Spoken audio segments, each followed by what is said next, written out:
কোরআন শরীফের কয়টি সূরা? সর্বশ্রেষ্ঠ সূরা কোনটি?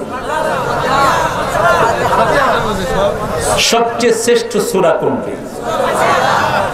আ'জামু সূরা মিনাল কোরআন কোনটি?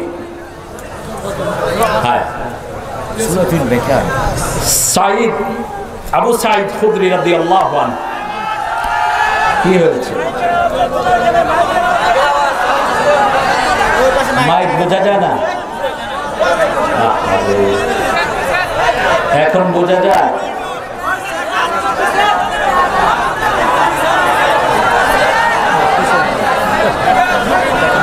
আবু সাঈদ খুদরি রাদিয়াল্লাহু আনহু ওয়া আরদা, তিনাকে বিশ্বনবী সাল্লাল্লাহু আলাইহি ওয়াসাল্লাম হাতে ধরলেন। কোথায় ধরলেন? হাতে। আমি যখন হাদিসটা পড়ছিলাম আমার চোখে পানি। ওই হাতটা যদি আমার হতো, ওরকম একটি হাতের মালিক যদি আমরা হতে পারতাম, আল্লাহ কবুল করেন। চিৎকার করে আমিন। বলছে আবু সাঈদ, আমি কোরআনের সর্বশ্রেষ্ঠ সূরাটি তোমাকে বলে দেব। রাসূল সাল্লাল্লাহু আলাইহি ওয়াসাল্লাম মসজিদে বিভিন্ন সাহাবায়ে কেরাম রিদওয়ানুল্লাহি আলাইহিম আজমাইনের সাথে কথা বলতে বলতে ভুলে গেলেন। তিনি দাঁড়িয়ে থাকলেন। বের হওয়ার সময় মনে করিয়ে দিলেন। রাসূল সাল্লাল্লাহু আলাইহি ওয়াসাল্লাম বললেন সর্বশ্রেষ্ঠ সূরাটি। এই হাদিসটি এসেছে বুখারীতে, আবু দাউদ, নাসাঈতে। আরেকটি হাদিস মুয়াত্তা ইমাম মালিক চয়ন করেছেন। তিনি বলছেন উবাই ইবনে কাব রাদিয়াল্লাহু আনহুকে বিশ্বনবী সাল্লাল্লাহু আলাইহি ওয়াসাল্লাম বললেন, উবাই, তোমাকে আমি কোরআনের সর্বশ্রেষ্ঠ সূরাটি বলে দেব। এমন একটি সূরা বলবো যে সূরার চেয়ে শ্রেষ্ঠ সূরা পৃথিবীর কোন জাতি পায়নি। সুবহানাল্লাহ। তিনি বসে আছেন। রাসূল সাল্লাল্লাহু আলাইহি ওয়াসাল্লাম শেষ লগ্নে যখন বেরিয়ে যাচ্ছেন, মনে করে দিলেন, ইয়া রাসূলুল্লাহ সাল্লাল্লাহু আলাইহি ওয়াসাল্লাম, আমাকে সেই সূরাটি বলে দিন। রাসূল সাল্লাল্লাহু আলাইহি ওয়াসাল্লাম বলে দিলেন। রাসূল সাল্লাল্লাহু আলাইহি ওয়াসাল্লাম বসে আছেন, সামনে জিবরাইল আমিন আলাইহিস সালাম। হঠাৎ আসমানে একটি শব্দ হলো। রাসূল সাল্লাল্লাহু আলাইহি ওয়াসাল্লাম জিজ্ঞেস করলেন, ইয়া জিবরাইল, শব্দটি কিসের? রাসূল সাল্লাল্লাহু আলাইহি ওয়াসাল্লাম বললেন, আকাশে একটি দরজা আল্লাহ খুলেছেন, এই দরজাটি আগে কখনো খোলা হয়নি। একজন ফেরেশতাকে নাজিল করেছেন, ওনাকে আগে কখনো নাজিল করেন নাই। আপনাকে আল্লাহ দুটি নূর দিয়েছেন। এই দুইটি নূর আপনি যখন পড়বেন, নূরের ভিতরে যে কথাগুলো আছে সবগুলো আল্লাহ কবুল করে নিবে। এই দুটি নূর অতীতের কোন উম্মতকে দেয়া হয়নি।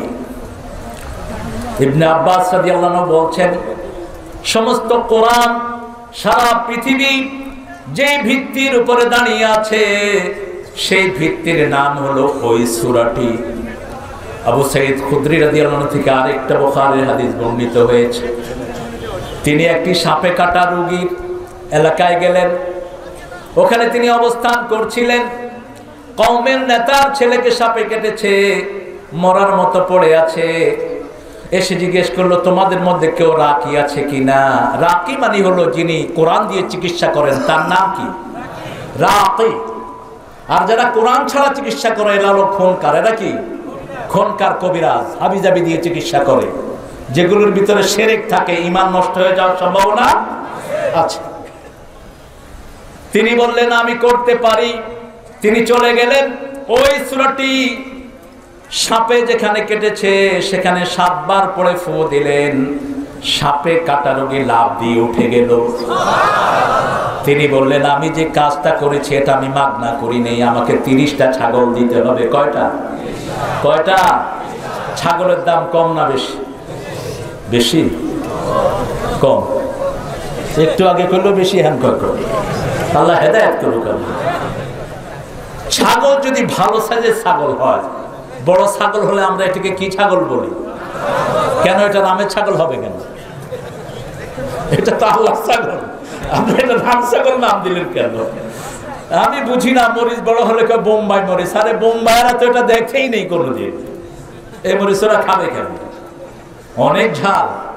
বড় ছাগল, আরাবিয়ান ছাগল, যেগুলোর কানও অনেক লম্বা, এরকম 30টা ছাগল তিনাকে দেয়া হলো। সাহাবায়ে কেরাম বললেন, তুমি কি করে ছাগল এনেছো? আমরা একটাও নেব না। রাসূল সাল্লাল্লাহু আলাইহি ওয়াসাল্লাম মুস্কি হাসছেন আর বললেন, খুদরি, কে শিখিয়েছে তোমাকে এই ব্যবসা? ওই ছাগল থেকে আমাকে একটু ভাগ দাও।